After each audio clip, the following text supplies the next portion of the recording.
సింగోటం రాము హత్య కేసులో మొత్తం 13 మంది నిందితులు ఉన్నారని పోలీసులు తెలిపారు.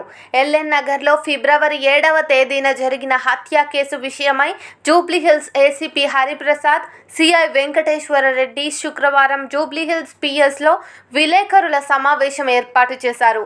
ఈ సందర్భంగా ఏసీపీ హరిప్రసాద్ మాట్లాడుతూ, పుట్ట రాము అలియాస్ సింగోటం రాము, వినోద్, మణికంఠ ముగ్గురు గత కొన్నేళ్లుగా జువా అనే గేమ్ ఆడుతూ ఒకరికొకరు పరిచయం అయ్యారు.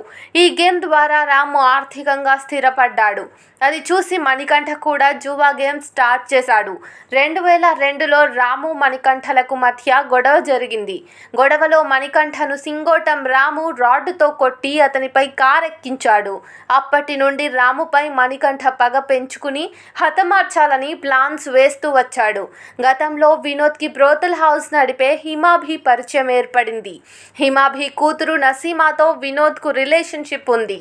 రాము కూడా నసీమాతో రిలేషన్ కోరుకున్నాడు.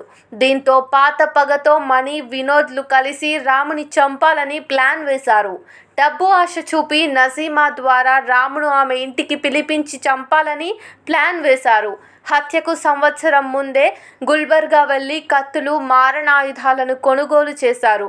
ప్లాన్ ప్రకారం ఈ నెల 7వ తేదీన రాత్రి సమయంలో నజీబాను ఏరవేసి జూబ్లీహిల్స్ ఎల్ఎన్ నగర్కి సింగోటం రాముని రమ్మని పిలిచారు. రూమ్కి రాము రాగానే కొంతసేపటికి 11 మంది గుర్తు తెలియని వ్యక్తులు ఒక్కసారిగా రాముని కత్తులతో విచక్షణారహితంగా చంపి రాము కుటుంబ సభ్యులకు కాల్ చేసి రాముని చంపేశామని చెప్పి పరారయ్యారు.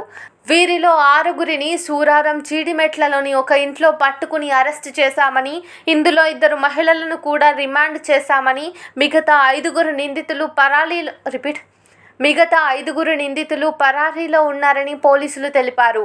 ఇంకా దర్యాప్తు జరుగుతుందని, ఇంకేమైనా కారణాలున్నాయా అనే కోణంలో దర్యాప్తు చేస్తున్నట్లు ఏసీపీ హరిప్రసాద్ తెలిపారు.